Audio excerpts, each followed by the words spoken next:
Finally, my friend, we managed to get you into the studio after all this time. Yeah. You're a busy man. Yeah. We'll try. We try. How's the training going? It's going good. Yeah. I cut down a bit on my training lately. All right. All right. Used to do a lot of training, maybe 5-6 times a week, but Yeah. now I'm gone down to like 3 or 4. Okay. But I'm trying to keep active. Mm. Otherwise, like going on hikes and walking Okay. around and stuff. All right. All right. In this weather, this cold, freezing, raining, hot, snowing. Yeah. Just Clothes on. Clothes on, yeah. Yeah. It's no bad. What do you say? It's no bad weather, only All right. bad clothing. How long do you normally, if you're hiking? How long do you normally? It depends on how my schedule looks. Okay. You know, since I have such a flexible schedule, my days never look the same. Okay. So if I have the possibility, try to go out for at least a couple of hours. All right.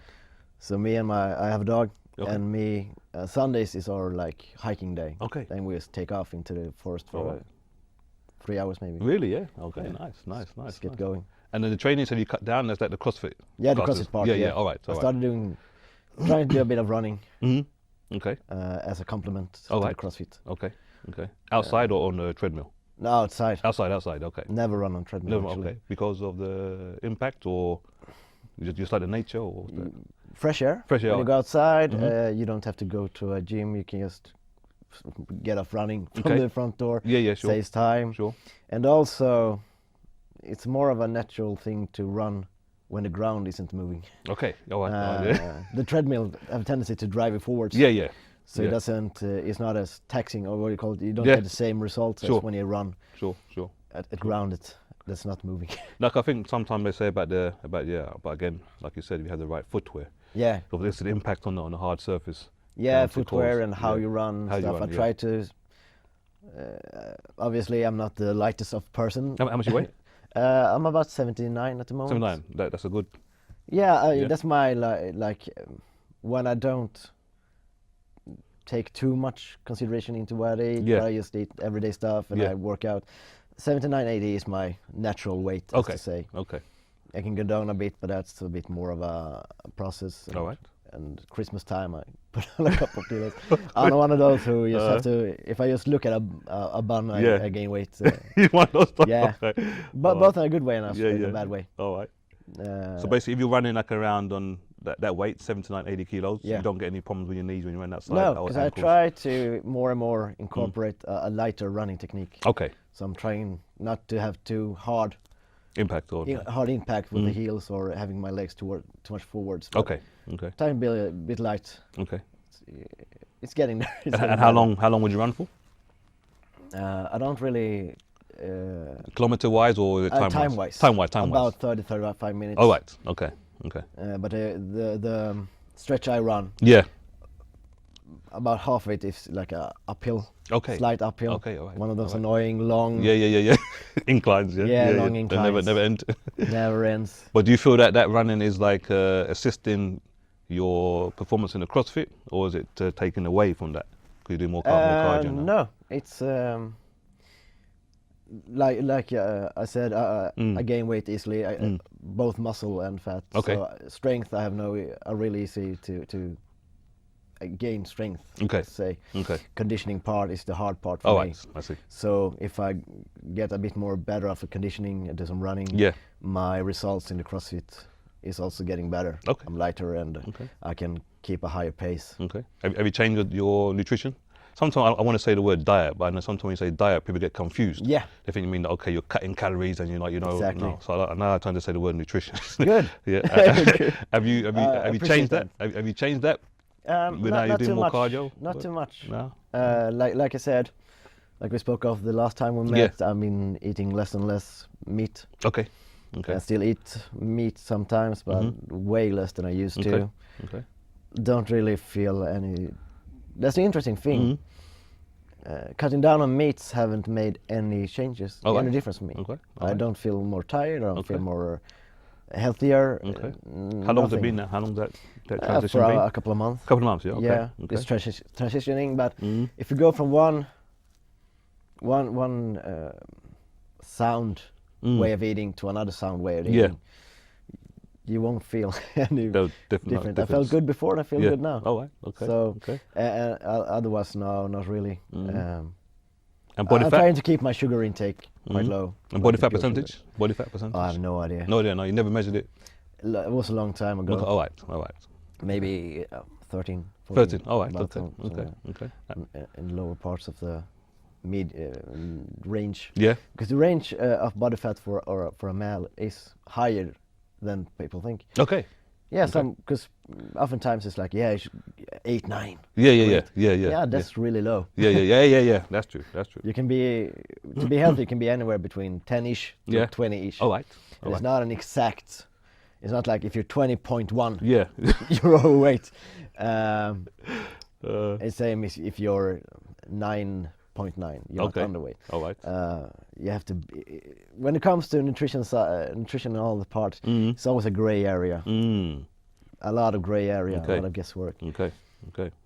That's the hard and interesting Yeah. part of my line of work. Sure. When you do the biomechanics Yeah. and the more of your parts of the PT part, Yeah. it's like the arm will flex in Yeah, this yeah. direction. Yeah, it's This pretty movement will straightforward. The nutritional part is more of a trial and error Complex. guessing Huh? game.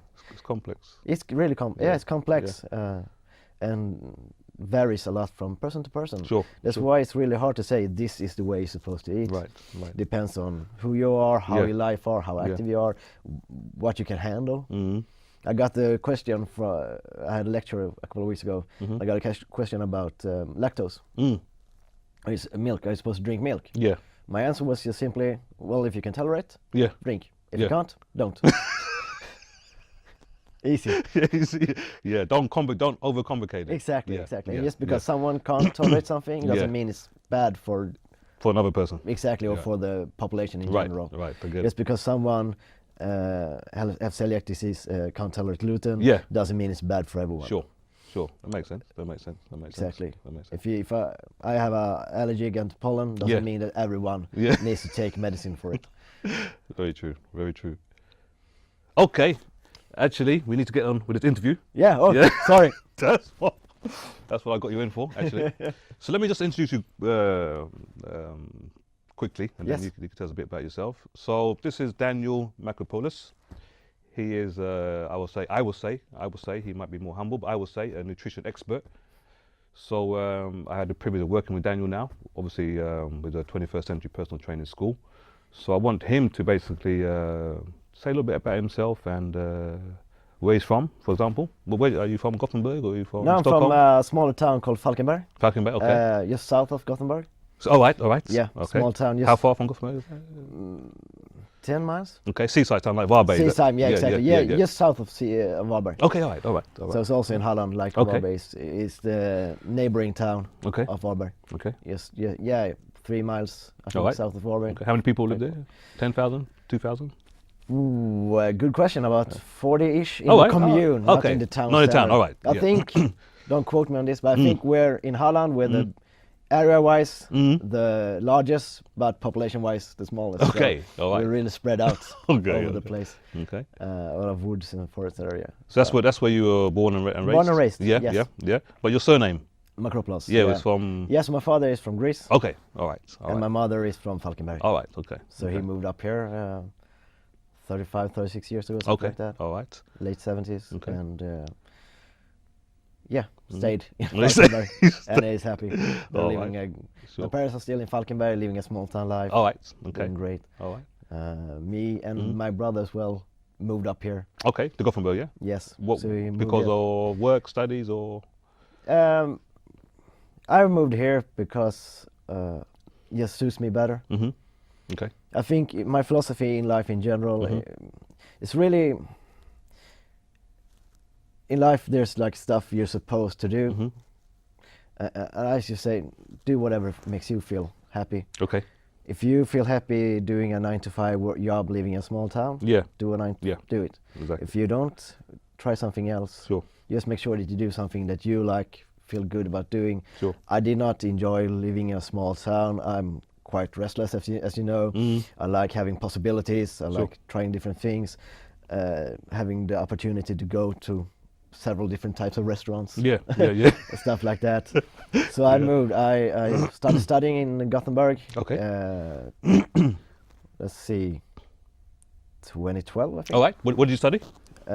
Something called health promotion. Oh, all right. With the special direction of nutritional science. Right. At the University of Gothenburg. Right. Right. That was 3 years, 4 years. 3 years. 3 years. A bachelor. A bachelor. All right. Yes. Okay. Okay. So I studied. I kept living in Falkenberg for a year, going back and forth, but it was too time consuming.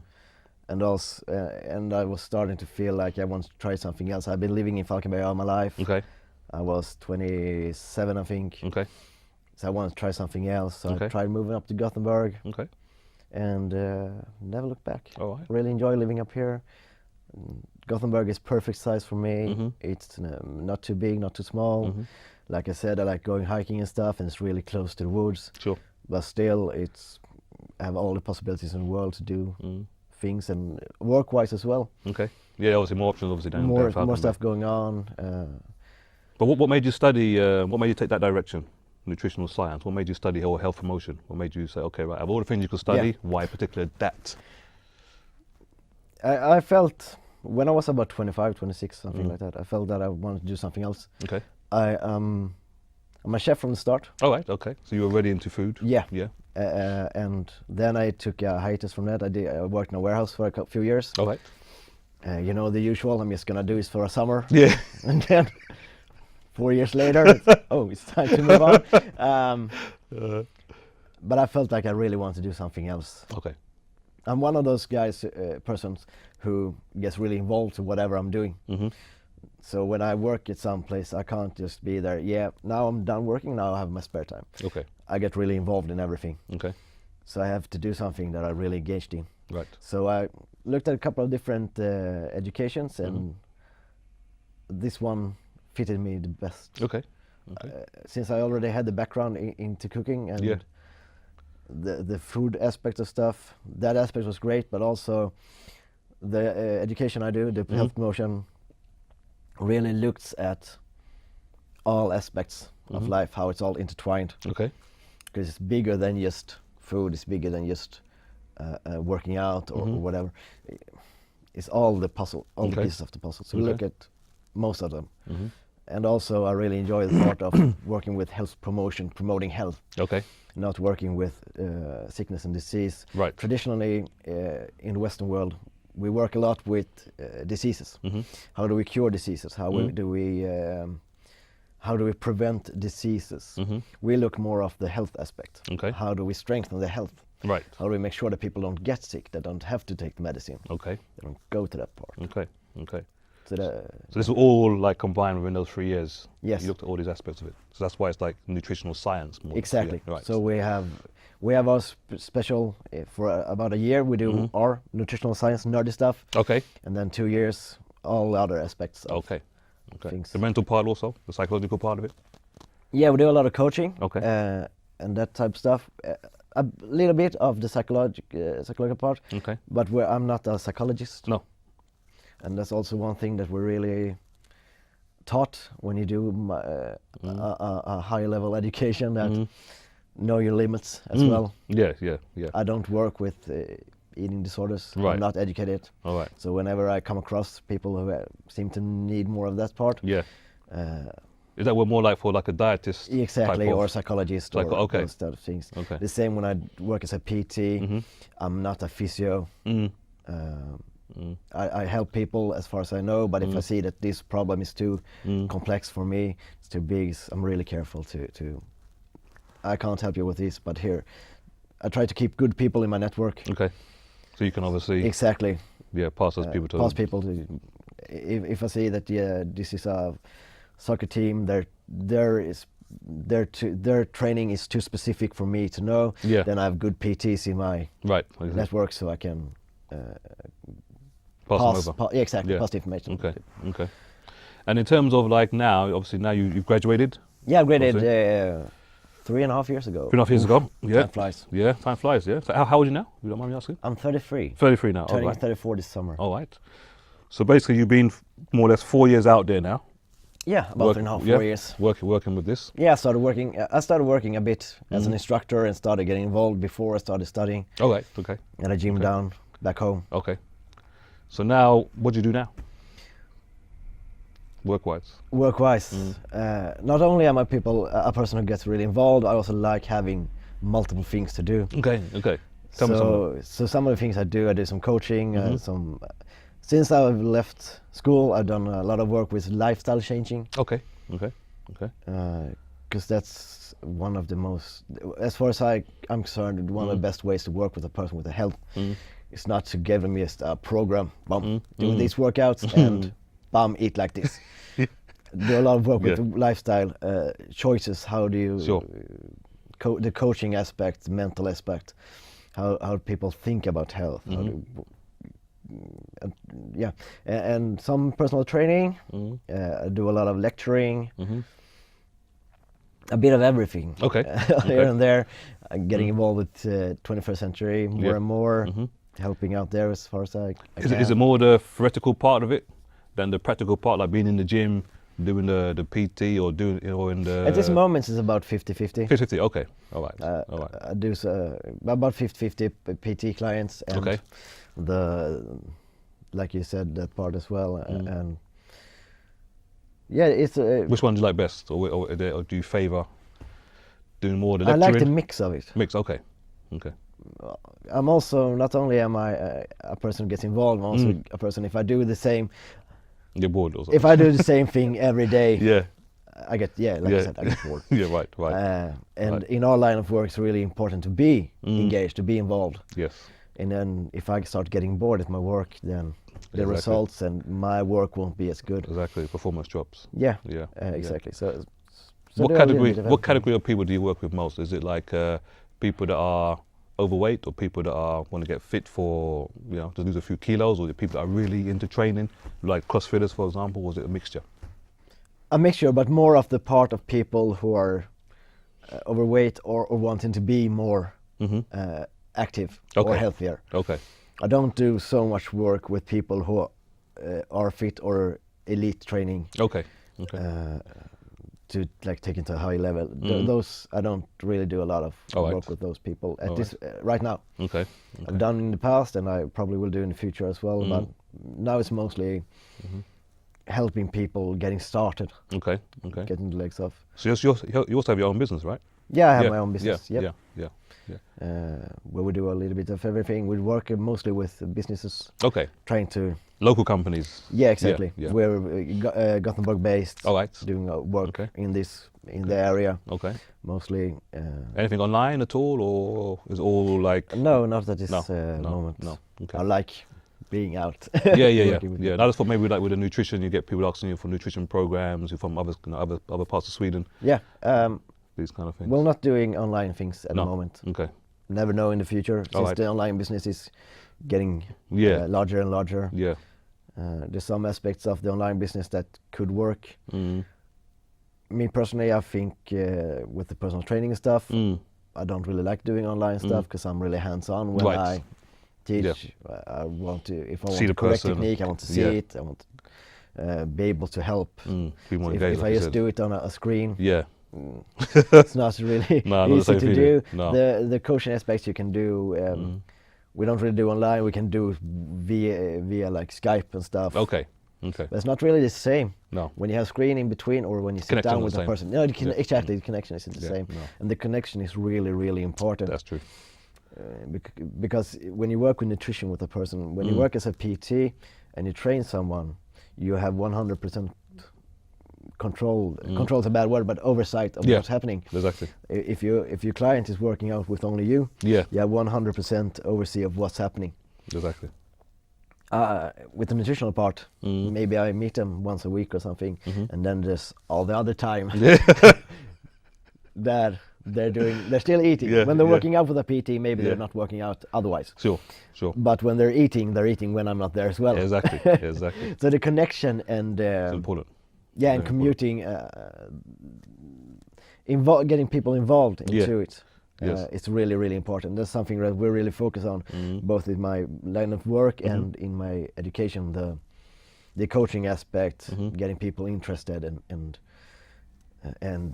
keeping doing stuff. And that's one of the big reasons why I chose this education. It's worked so much with that aspect, getting people We call it. I don't really know. I forgot the word in English, but we call it. There's a saying called KASAM, KASAM. Känslan av samhörighet. Getting people to understand why they're doing what they're doing. Right. Okay. That's a lot of work in what I do. Okay. I rarely tell just do a food schedule and give it to them. I'm more of a teacher. Okay. Okay. Getting to understand why am I eating this? Why am I eating that? Right. I see. What am I doing right at this moment? What needs improving? It's getting people, giving people knowledge. These are the kind of things that for me anyway, that in my opinion, that's missing from the health and fitness industry, or basically, how people are living their lifestyle today. Like, people are just following trends, following what this person is doing because they're famous. It's like they're not like being taught, right, well, what's good for you, what works for you, follow your path. It's not, it might work for him, but doesn't mean say it's going to work for you. You've got to find your way, your path, and be taught and understand why you're doing it that way. Yeah. So that you get the whole educational part of it also into the package. I think that's missing big time. You see people going to the gym. Yeah, deadlift is a great exercise, but maybe you shouldn't do it. Maybe it's not for you right now. Yes. You see my point? So, but you see, it's great. Yeah, you read about it, right? You burn so many calories, but maybe you shouldn't do it right now. Yeah. Maybe you should not do it so often. So you got to understand what is the reason why you're doing what you're doing. Yeah, and also, like you touched on it there, maybe like a deadlift is a great exercise, but maybe not for everyone. And that's a really important aspect for all the personal trainers to really focus on what client you're working on at the moment. Not everyone has the same needs, and not everyone has the same abilities to do stuff. Exactly. I just had a meeting the other day with a business where I've been doing some personal training at their gym. They have a gym in their place, a small gym. All right. And one of the feedbacks was just that they were not used to getting corrected. Oh, right. Okay. From doing like specific from where each person were doing their small faults and stuff. They're used to more like the whole just do this. Oh, right. I see. Whereas as I've been taught, really make sure to be close to the client. Make sure they're doing everything correctly. And seeing each and every client, like Ola spoke of lately, seeing what their needs are, where are they stiff or where are they weak, where they're strong. Maybe someone comes in with back pains. Yeah, sure, deadlift's a great back exercise, but not if you have lower back issues. Oh, exactly. Then we need to start strengthening the core first, and then we can go into doing heavy lifts. Exactly. One thing that constantly pops up, I thought now I have you here today, I can ask you your opinion. Yeah, sure. Is that people seem to people come to me and say, okay, Dave, I need to lose fat, body fat, but I don't want to lose weight. Okay, fine. Some people correlate fat loss with weight loss. Yeah. They can't. So sometimes when I speak to parents, especially, they will say, okay, yes, they're very concerned about, they could see maybe the child is a bit carrying too much fat, but they also don't want him or her to lose weight. So I'm trying to get them to understand that yes, you can maintain your weight but drop your body fat. Yes. It's not tied together unless you want it, unless you are unless it's needed, So I mean, how can, because when you say fat loss, people automatically think weight loss. Usually, yeah. Yeah. When it comes to children, there's one. We're not going to go too deeply into that because they have a totally different, because they're still growing. Yeah. So you don't want them to lose, even if you want them to get healthier, maybe lose fat. Yeah. You don't want them to stop growing. No. So it's a really fine-tuned piece there. But yeah, people often think of fat loss and weight loss as the same thing. Yeah. I often just don't focus on the weight. Just explain, please, for the audience, what does BMI mean?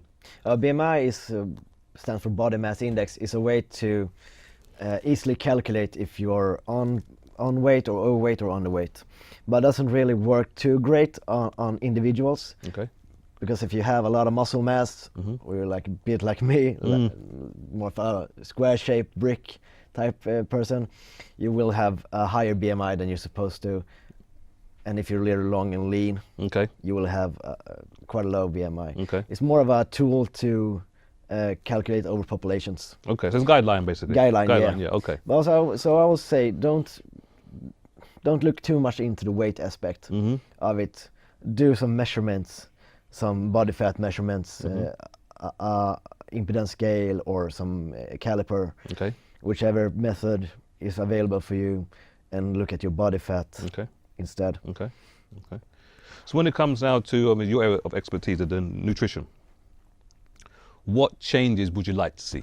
If you could make changes, what changes would you like to see? Oh, for the general public, yeah. What would you encourage the general public to do? Relax a bit. We talked about it. We touched on it before. We talked about it before. There's 100 types of diets. It's people all the time. It's really hard. Oh, it's really hard. It's not really. Just try to eat high quality foods. Do a lot of cooking. Relax a bit, because sometimes I work with people who wants to lose weight. Yeah.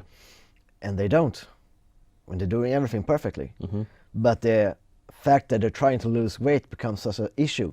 That they're stressed. Right. And if you're stressed, it's really hard for you to lose weight. Yeah. Because the stress hormones will keep you from doing it. Exactly. So the fact that they are losing weight or trying to lose weight is the hindrance for them to lose weight. Exactly. Become obsessed by it in a way. Exactly. You get obsessed and like, oh, I'm really stressed. And then when they see that the scales don't go down, they get really more upset. Yeah, exactly. So I'm just trying to just relax. Right. And don't no shortcuts. Okay. There was a thing the other day, I think it was Monday, came out in a lot of newspapers about a product that was supposed to help you burn off fat quicker. Also seems to give you high blood pressure and stroke. So take everything with a pinch of salt when you hear someone, because some miracle. When you have some miracle cure, don't really take it with a pinch of salt. Do a little bit of question stuff. When you hear people, I tell people when I do lectures. That's why I always start with introducing myself and what I know. Always question who you're listening to. If they say that, like we spoke of the last time, if they say that, you really need this supplement, this vitamin, and they just happen to sell that vitamin, maybe not being truly credible. Exactly. Yes. You don't really, few people today need supplements in any way or form. If you just get good foods, relax a bit, get some knowledge before you start something. Before you start doing your training, go see a PT, get some knowledge. Before you start your diet or your transition, if you want to eat something else, talk to someone who knows something. Get some knowledge beforehand. Authentic knowledge. Knowledge. Don't. Sorry, I really like Netflix in general, but don't just watch a Netflix or YouTube documentary. And take that as the truth. Because they're really pivoted to one angle. Side. Exactly. 2 more questions, mate. 2 more questions. Two more. Big time. We're seeing a rise, obviously, of issues within kids, obesity and obviously high sugar, ADHD, all that kind of stuff. Diabetes. Diabetes is increasing. It used to be called the age diabetes. Now kids have it. Right. How can we avoid that? How can we reduce it? The same there. Encourage people to eat. Encourage kids to move around and eat. We have a tendency to get kids to sit still, to encourage them to sit still. No, encourage them to move. We have a tendency to, not to pick on parents, I don't have kids of my own, but we're really good at saying stuff like, if you eat your food, you can have dessert. Don't. Make the food the focus. Make the food fun. Get involved with the kids. If you're a parent and you go with the kids to the playground, don't sit with your phone while the kid is playing. Play with the kid. Get involved. Encourage. Get the interest for the kids. And when you see a lot of the hyperactive kids, more and more studies seem to suggest that it's really connected to sugars. Right. Okay. If you give them a lot of sugary foods, Yeah. yeah, they will get more active. Yeah. Give a yeah. kid candy and then ask it to sit still. Yeah. That's not really a great No. idea. No. And also it seems that if you eat a lot of sugary and fatty foods while you're pregnant, it seems to affect the kid. Right. Yeah. Yeah. Yeah. That's So true. That's true. encourage kids to move around and eat healthy foods. Okay. Don't make the healthy food boring. Okay. Don't make, we do the same as adults. Mm. How many times haven't you heard like, I try to eat healthy on the weekends and then I can have a pizza on the weekend. Yeah. As a reward. As a reward. Yeah. Then only the healthy food is just a way to get to the reward. Exactly. Make the healthy food the reward. Right. So to basically Good. change the Yeah, mindset, change the thinking exactly. around that. Mm. That's the mindset aspect of it. For new trainers, that obviously you will also educate, new trainers coming into the business, PTs, nutritionists, what advice would you give these guys? Be humble and hungry for knowledge. Okay. Learn. Okay. I try to listen to everyone. Even if I don't like him, I still listen to them. Right. And then I just see when it comes to science, it can be a lot of different studies, but the ones that says the same things seems to be the most legit at the moment. Okay. Don't get too stuck into one way. Okay. Don't think like this is the way and everything else is crap. Right. Be humble and open and listen Okay. and learn Okay. and develop Okay. and seek into learn from different people, Okay. because everyone brings their own thing to the table. Different PTs will teach you different things as well. That's basically it, pretty much. Okay. Try to learn as much as possible. Okay. Of course, be secure and strong in your position as a PT, Yeah. but don't be afraid to listen to other people Okay. or to a PT. And when you work with nutrition or as a PT, always focus on your client. Don't go in there and think that you have the solution to everything, no matter who they are. Yeah. Listen to your client, meet their needs. That will make you, not only will it be good for the client, it will also be good for you and your business. You will get better results and everyone will be happier. Perfect. Awesome. Daniel, I know you're a busy man. Thanks for your time. Thank you, David. Yeah, look Thanks for forward to having speaking to you me. again. Always a pleasure, man. Thanks, man. Thanks. Thanks.